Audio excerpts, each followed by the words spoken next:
इस वीडियो में हम adjustments and there effects on final accounts पर न्यूमेरिकल करने जा रहे हैं। यहाँ पहले इसकी रिक्वायरमेंट देख लेते हैं। Prepare trading profit and loss account and balance sheet. Trading profit and loss account and balance sheet बनानी है शाइन लिमिटेड की for the period ending on June 30, 2018 और इस कंपनी का जो पीरियड स्टार्ट होता है वो जुलाई 1 पे होता होगा, क्योंकि यहाँ पीरियड जो एंड हो रहा है वो 30 जून 2018 पर हो रहा है।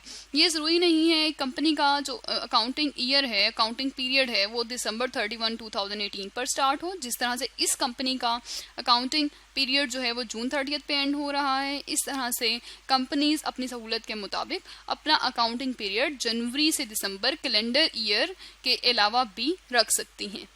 ये हमारे पास ट्रायल बैलेंस गिवन है। इससे पहले जो हमने न्यूमेरिकल किया उसमें जो हमारे पास डाटा गिवन था उसमें पर्टिकुलर्स लिखे हुए थे, उसके बाद अमाउंट लिखी थी, फिर पर्टिकुलर्स थे और फिर अमाउंट थी, और अलग से मेंशन नहीं था कौन सी अमाउंट डेबिट हैं, कौन सी अमाउंट क्रेडिट्स हैं। जब हम हमारे पास डेबिट और क्रेडिट की खुद ही मेंशन कर दिया है, इसका मतलब है ये चीज़ थोड़ी हमारे लिए आसान हो गई है कि डेबिट में से जो चीज़ डेबिट होती है वो या एक्सपेंस होता है या एसेट होता है। तो जो अमाउंट यहाँ डेबिट में लिखी हुई है इसका मतलब है या ये एक्सपेंस है या ये एसेट है, और जो चीज़ क्रेडिट में गिवन है जहाँ अमाउंट, तो इसका मतलब है या ये सेल्स है, इनकम है, लायबिलिटीज़ है या ऑनर्स इक्विटी है। इसके बाद हमारे पास एडजस्टमेंट्स गिवन है। ये एडजस्टमेंट वो होती हैं जो हमें साल के ईयर एंड पे, यानी अगर कंपनी का ईयर 30 जून को एंड हो रहा है तो उस टाइम पे जो इन्फॉर्मेशन मिली है इसको भी अकाउंट फॉर करना है। ये एडजस्टमेंट्स हैं। हमने trading profit and loss account बनाना है तो इसका फॉर्मेट हमने ये पहले बना के रख लिया, ताकि हम लोग जैसे से इन्फॉर्मेशन को देखते जाएंगे इसको हम लोग इन्फॉर्मेशन को अकाउंट फॉर करते जाएंगे। और इसके साथ ही हमने बैलेंस शीट बनानी है, तो बैलेंस शीट का भी हमने फॉर्मेट पहले ही बनाकर रख लिया है। सबसे पहले है हमारे पास सीरियल नंबर 1 ड्राइंग्स। ड्राइंग्स वो पैसा, वो चीज़ होती है जो बिजनेस के ओनर्स बिजनेस में से निकलवाते हैं। तो ये जो अमाउंट है ये 42,600 ट्रायल बैलेंस में गिवन है। जो चीज़ ट्रायल बैलेंस में गिवन होती है इसका मतलब है वो बिजनेस के अकाउंट्स में चीज़ डील होकर बिजनेस के अकाउंट्स की समरी हमें बताई गई है 42,000 वो 600 है। इसके अलावा हम देखते हैं एडजस्टमेंट्स में, यानी साल के एंड पर भी कोई ऐसी इन्फॉर्मेशन है ड्राइंग्स की जो अभी अकाउंट फॉर नहीं की गई, तो ये हमने एडजस्टमेंट्स के जो मेन पॉइंट्स है उसके सामने लिख लिए हैं। यहाँ पर है हमारे पास ड्राइंग्स। तो drawings goods taken away by the owner for his personal use ₹2400। इसका मतलब है जो ऊपर गिवन थी ट्रायल बैलेंस में, एक वो ड्राइंग्स हैं, एक ड्राइंग्स वो हैं जो एडजस्टमेंट्स में गिवन है। अब जो ड्राइंग्स एडजस्टमेंट्स में हमारे पास गिवन है इसको हम परचेजेस की अमाउंट में से लेस करेंगे, और जो ऊपर गिवन है वो उसका मतलब है वो ऑलरेडी परचेजेस की अमाउंट में से लेस हो चुकी हैं। ड्राइंग्स कैपिटल में से भी लेस होती हैं, कैपिटल बैलेंस शीट में लिखा जाता है।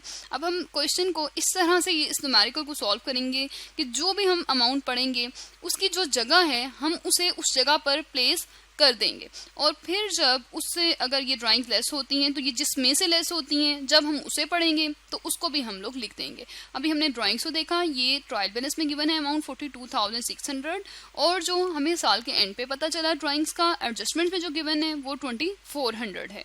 तो अब हम लोग जाते हैं पहले अपने trial balance trading profit and loss account में ड्राइंग्स को परचेजेस से लेस किया जाता है। तो हमने पहले परचेजेस लिख लिया, जब परचेजेस देखेंगे उसकी अमाउंट लिख देंगे। अगर कोई परचेजेस रिटर्न्स हो तो उसको लेस किया जाता है, यानी हमने जो चीज़ें खरीदी थी वो हमने वापस कर दी हूँ तो हमने रिटर्न्स यहाँ लिखा, और फिर इसके अलावा ड्राइंग्स की अमाउंट को परचेजेस में से लेस किया जाता है। इसका मकसद ये है कि हम लोग परचेजेस जो करते हैं, जो परचेज हम अपनी सेल्स करने के लिए करते हैं, उन परचेजेस को असल में हम अपनी परचेजेस कंसिडर करते हैं जो असल परचेज होती हैं। रिटर्न्स को माइनस करने के बाद ड्राइंग्स तो वो चीज़ें हैं जो परचेजेस से निकाल कर अपने पर्सनल यूज़ में ले गए, इसलिए इसका ताल्लुक हमारे बिजनेस की जो सेल्स हम कर रहे हैं उससे नहीं है, इसलिए इसको हम लोग लेस करेंगे जब हम लोग परचेजेस की अमाउंट लिखेंगे उसमें से। इसके अलावा ड्राइंग्स को हम लोग कहाँ लिखते हैं, ड्राइंग्स को हम ऑनर्स इक्विटी में लिखते हैं।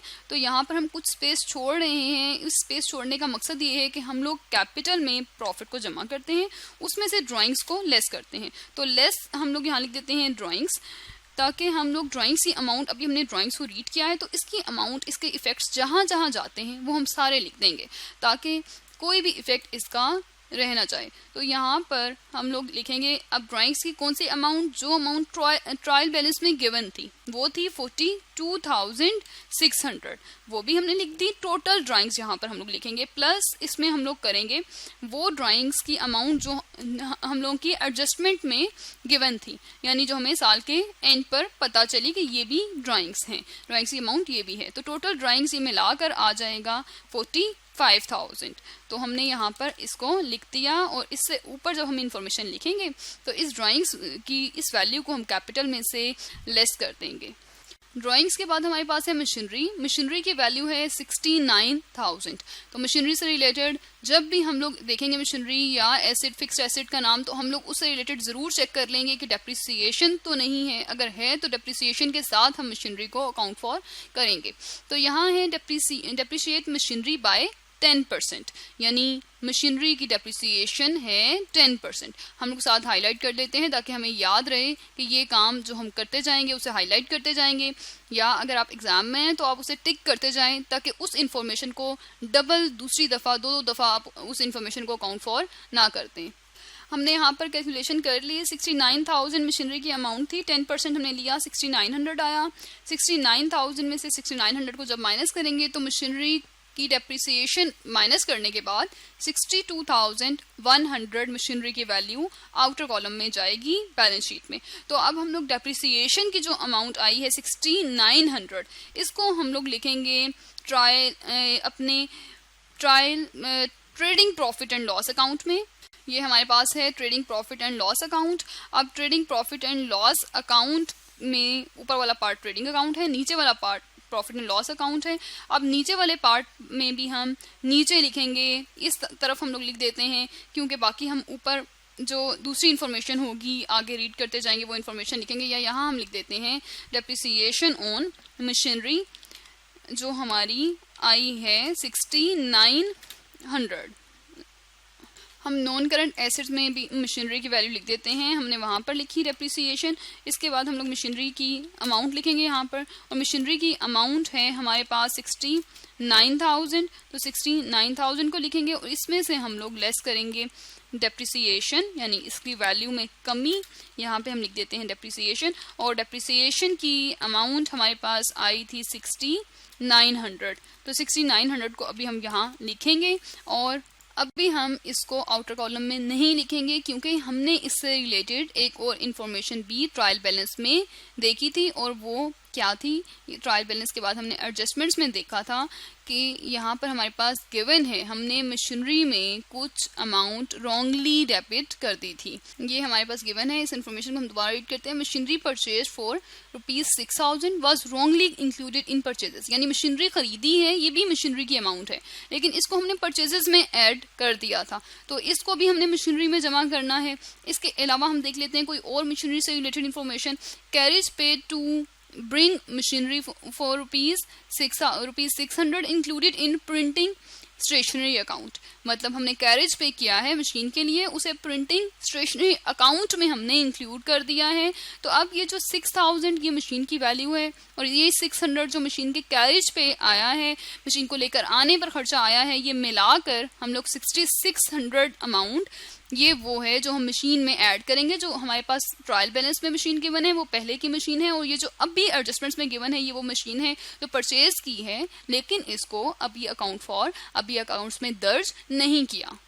और इसी से रिलेटेड एक और हमारे पास इंफॉर्मेशन है, no depreciation is necessary on additions to machinery made during the year, यानी जो हमारे पास मशीनरी हमने ड्यूरिंग द ईयर परचेज की है उसकी अभी वैल्यू में कमी नहीं आई, इसलिए उसकी डेप्रिसिएशन हम चार्ज नहीं करेंगे unless date of purchase is given. अगर यहाँ डेट ऑफ परचेज गिवन होती तो हम लोग देख सकते कि ये मशीन 3 महीने पहले खरीदी है, 4 महीने पहले खरीदी है, और हम लोग महीनों के लिहाज से कितनी वैल्यू में कमी आई है वो हम कैलकुलेट कर पाते, लेकिन अभी इंफॉर्मेशन नहीं गिवन तो इस मशीनरी की हम लोग डेप्रिसिएशन कैलकुलेट नहीं करेंगे। Ignore depreciation on the cost of carriage. इसके अलावा हमें ये बताया गया है कि जो कैरेज की कॉस्ट है, यूजुअली ये होता है कि मशीनरी को ख़रीदने के लिए खरीदने का खर्चा, मशीनरी को इंस्टॉल करने का खर्च, मशीनरी को लेकर आने का खर्च, ये सारा जमा किया जाता है, उस पर डेप्रिसिएशन को कैलकुलेट किया जाता है। यहाँ गिवन है ignore depreciation on the cost of carriage. ना कॉस्ट ऑफ कैरेज पे हम डेप्रिसिएशन कैलकुलेट करेंगे, ना ही न्यू मशीनरी पर डेप्रिसिएशन कैलकुलेट की जाएगी। हमने नॉन करंट एसेट्स पे मशीनरी जहाँ लिखा था, मशीनरी में से डेप्रिसिएशन लेस की थी, और यहाँ पर हम लोग ऐड कर देंगे जो हमने रॉन्गली परचेजेस में अमाउंट को लिख दिया था, और वो असल में हमारी एडिशंस टू मशीनरी थी, यानी मशीनरी हमने खरीदी थी। तो मशीनरी और प्लस उसमें कैरेज जो मशीनरी को लेकर आने पर खर्च आया, वो मिलाकर जो मशीनरी की वैल्यू है वो हमने 6600 पर यहाँ पर जमा कर देनी है, जो हमारे पास मशीनरी की पहले अमाउंट है। तो इस तरह से हमें पता चल जाएगा जो मशीनरी का यहाँ हमने नेगेटिव नहीं करना, जमा करना है, तो हम लोग ब्रैकेट्स नहीं लगाएंगे। तो इस तरह से हमें पता चल जाएगा कि टोटल जो मशीनरी की वैल्यू है, टोटल हमारे इस एसेट की मशीनरी की जो वैल्यू है हमारे पास वो है 68,700। अब हमने जो अमाउंट रॉन्गली परचेजेस में जमा की हुई है, मतलब मशीनरी परचेज की है, परचेजेस में जमा कर दिया है। परचेजेस में हम वो रेगुलर एक्सपेंसेस करते हैं जो सेल से रिलेटेड होते हैं, जो नॉन करंट एसेट्स खरीदते हैं वो हम परचेजेस में नहीं लिखते। तो यहाँ 6000 अमाउंट को हम परचेजेस में से लेस करेंगे। तो पहले हम लोग इसको भी डील कर लेते हैं। परचेजेस हम देखते हैं परचेजेस की अमाउंट क्या है। यहाँ परचेजेस हैं हमारे पास 66 लाख, और परचेजेस रिटर्न्स अगर कोई हैं तो ये परचेज रिटर्न है हमारी 11,400। तो परचेजेस में से परचेजेस रिटर्न्स को भी हम माइनस करेंगे, जो रॉन्गली हमने अमाउंट एंटर कर दी है परचेज में उसको भी लेस करेंगे। इसके अलावा परचेजेस हमारा रेगुलर जो सेल्स होती हैं उससे रिलेटेड खर्चे के लिए परचेज की जाती हैं। तो जो ड्राइंग्स ऑनर्स ने निकलवा ली हैं, चीज़ें जो ऑनर्स ने निकलवा ली हैं, उन चीज़ों की अमाउंट को भी हम लोग परचेजेस में से लेस करेंगे। ट्रायल बैलेंस वाली तो हम लोग ऑलरेडी अकाउंट फॉर कर चुके होते हैं, अकाउंट्स में दर्ज कर चुके होते हैं। तो जो ड्राइंग्स हमारे पास गिवन है एडजस्टमेंट्स में, जो कि यहाँ पर थी 2400, इसको हम परचेजेस में से लेस करेंगे। तो हम देखते हैं परचेजेस को हमने किस तरह से लिखना है। हमने यहाँ परचेजेस की अमाउंट लिखी, उसमें से हमने जो परचेज रिटर्न की हैं उसकी अमाउंट थी ये, हम लोगों ने वो लिखी। फिर ड्राइंग्स जिनका ताल्लुक सेल से नहीं है, ओनर ने चीज़ें निकलवाई पर्सनल यूज़ के लिए, वो लेस की। और फिर रॉन्ग इंक्लूजन, ये रॉन्ग इंक्लूजन में हमने वो लिखा जो हमने मशीनरी की वैल्यू को गलती से परचेजेस में डेबिट कर दिया था, यानी इस परचेजेस में मशीनरी की वैल्यू इंक्लूड है। तो अब हम लोग इसको भी लेस कर देंगे, क्योंकि मशीनरी को हम लोग अपनी फिक्स्ड एसेट में लिखते हैं लेकिन परचेजेस में नहीं लिखते। तो इसको भी हमने लेस करना है। तो ये लेस करने के बाद जो एक्चुअल नेट परचेजेस हमारे पास आ जाएंगी वो आएंगी 5,80,000 और 200। तो इसको हम लोगों ने यहाँ आउटर कॉलम में लिख दिया। इसके बाद जो हमने इन्फॉर्मेशन देखी वो यहाँ पर थी carriage pay to bring machinery ₹600 included in printing stationery account. तो जो हमने कैरेज पे किया है मशीनरी के लिए वो उसकी अमाउंट है 600, और वो हमने इंक्लूड कर दिया है प्रिंटिंग एंड स्टेशनरी में। तो अब हम देखते हैं प्रिंटिंग एंड स्टेशनरी की अमाउंट जो गिवन है यहाँ पर हमारे पास ट्रायल बैलेंस में वो कितनी है 19,200। इसका मतलब है इसमें 600 रुपया वो खर्च शामिल है जो कैरेज का है। यहाँ हमने प्रॉफिट एंड लॉस अकाउंट वाली साइड पर प्रिंटिंग एंड स्टेशनरी लिखा, इसकी अमाउंट लिखी। इसमें से कैरेज जो हमने पे किया है मशीनरी के लिए, तो वो कैरेज का ताल्लुक प्रिंटिंग एंड स्टेशनरी से नहीं है, लेकिन गलती से उसमें ऐड कर दिया था। तो हमने इस यहाँ पर ये अमाउंट जो है ये हमने इसमें से लेस करनी है, और फिर हमें एक्चुअल जो कॉस्ट हमारी प्रिंटिंग एंड स्टेशनरी की आ रही है वो पता चलेगी। वो अगर हम लोग कैलकुलेट करें 19,200 में से अगर हम माइनस करें 600 तो ये आती है 18,600। तो अभी हम इसे यहाँ इसलिए लिख रहे हैं कि इससे रिलेटेड अगर और कोई इन्फॉर्मेशन हुई तो उसे भी हम एडजस्ट करके फिर इसे फाइनल फिगर को हम लोग ये आउटर कॉलम में लिखेंगे। इसी तरह जब हमारे पास इंफॉर्मेशन ऐसी हो, ट्रायल बैलेंस गिवन हो, एडजस्टमेंट से रिलेटेड चीज़ें गिवन हो, और एडजस्टमेंट्स ऐसी हों कि हमने किसी की अमाउंट कहीं और ऐड कर दी हो, तो बहुत ध्यान से हम लोगों ने पॉसिबल इफ़ेक्ट्स देखने हैं किसी चीज़ के कहाँ कहाँ जा सकते हैं, और जिस चीज़ को हम लोगों ने एक दफ़ा अकाउंट फॉर कर रहे हैं उस चीज़ से रिलेटेड जितने भी इफ़ेक्ट्स आ सकते हैं अगर एक ही दफ़ा हम उसे जहाँ जहाँ जाते हैं कर लें, तो फिर इससे ये होता है कि किसी अमाउंट के स्किप हो जाने का खतरा नहीं रहता।